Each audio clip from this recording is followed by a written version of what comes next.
Hi, I'm Nancy Chanteau, and this is the 8th video in the Thought Cleanse. This is the last video for the month of May 2015.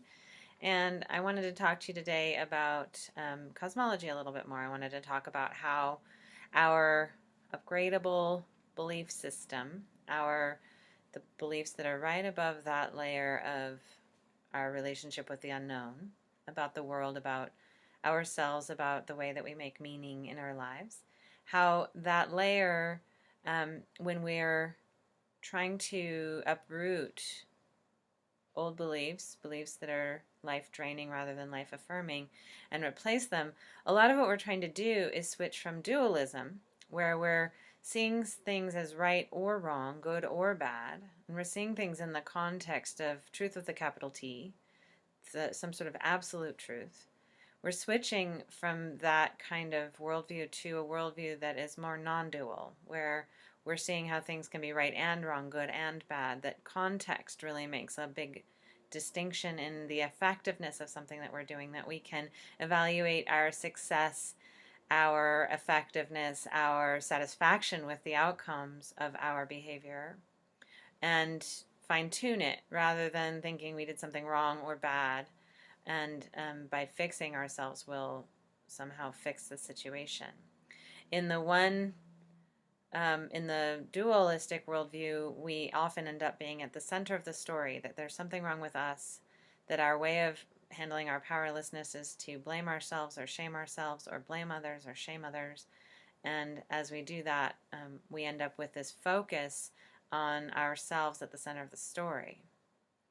When we accept our powerlessness, we can see how so much of what we're experiencing is based on other people, based on the world, based on our context. And then we can start to see how there we might have some power over some aspect of our experience, but the likelihood is there's a lot of powerlessness we have to accept in order to see accurately what it is that we have power over. And a big feature of this non-dual worldview will be accepting our powerlessness, also accepting that there isn't an absolute capital T truth, that there are many, many, many truths, and that the design that we have is up to us, that there's a lot less deserving, there's a lot less being owed or obligation, and a lot more things happening by design. Now, this is outside of an analysis of oppression. When there's genuine oppression in the world, sometimes our design, always our design has to take into account genuine oppression that we might be facing in our world. So, I just wanted to give an example. In my culture here in Northern California, there's a lot of emphasis currently on authenticity.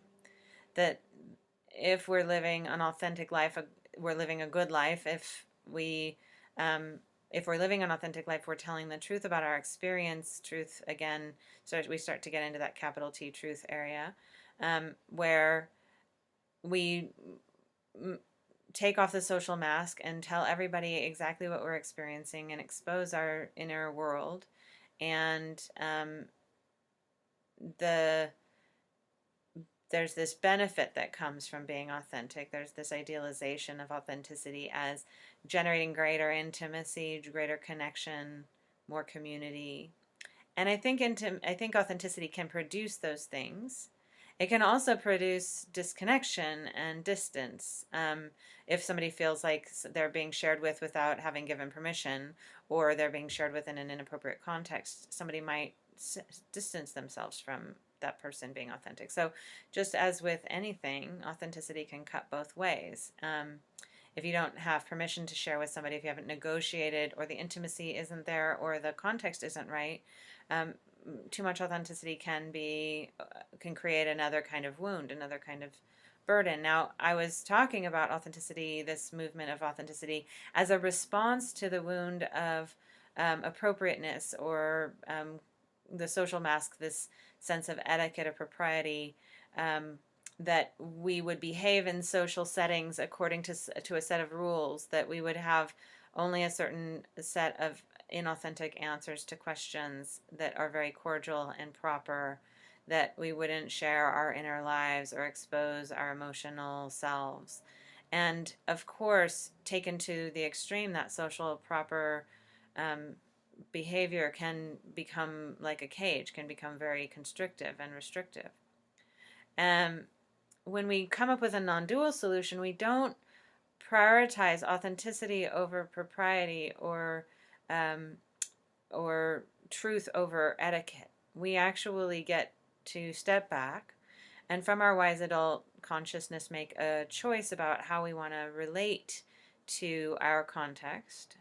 And we might be able to say, well, in a highly intimate context where I'm with people who are very close and with whom I've had conversations about wanting to share deeply and that this is a good time, then I could share all of my inner world with people and be successful making that having that experience go well. And then in a social setting where I might not have that level of intimacy, I might choose to share something that's also true and authentic, but less exposed, because the social agreement might not be for that level of intimacy. And I can tune my authenticity to the context, to the way, to the experience I want to have, to the quality of connection I want to generate. So there might be a time when I feel really close to a person I've met on the street, and I decide to share something with them. That might go well, it might not go well, because they're a part of the formula. And I might feel close to them, but they might not feel close to me. So we're navigating this territory of context. But it's much more about, there isn't a good or bad, right or wrong choice. There's much more of choices that are about outcomes, that we're designing our experience based on the outcomes that we want to experience. So my good example for telling a truth that that kind of balances out the social mask is the idea of managing rescues we might have gotten ourselves into by calling in wretched. That if you're feeling so terrible on the inside about having agreed to do something that you really don't want to do, you've gotten yourself into a bind. One of the ways that you can handle that, if there isn't the time, if there isn't the intimacy, if there isn't the connection to explain how you're really experiencing it and to share the truth about what you're experiencing, you could call and say, I'm feeling wretched. Now, most people hear I'm feeling wretched as a physical complaint. They don't hear it as a mental or an emotional complaint. But it's true, you're feeling wretched about having agreed to do this thing that you don't want to do.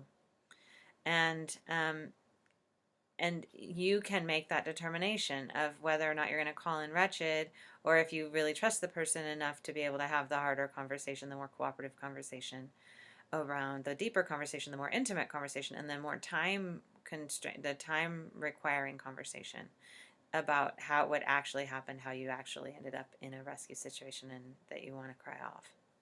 So both are valid, both are true, both work. And I just want, as much as possible, to generate in the softening of the dualism, we're generating a more non-dual, a more open relationship with the truth, with right and wrong, with good and bad, and using our wise adult consciousness to design to the specific event, to the specific set of people, to the specific state that we're in. Our depletion level might not allow us to be as cooperative as we would like if we don't have the energy to do it. So I hope that example helps you understand cosmology a little bit more, helps you uproot any of those life-draining stories that are rooted in dualism, and replace them with more life-affirming stories as you go through your cosmology, identifying dualistic ideas, replacing them with non-dual, and then organizing around the non-dual. Our life gets more and more spacious, more and more open, more and more grounded in our wise adult consciousness. I hope that helps.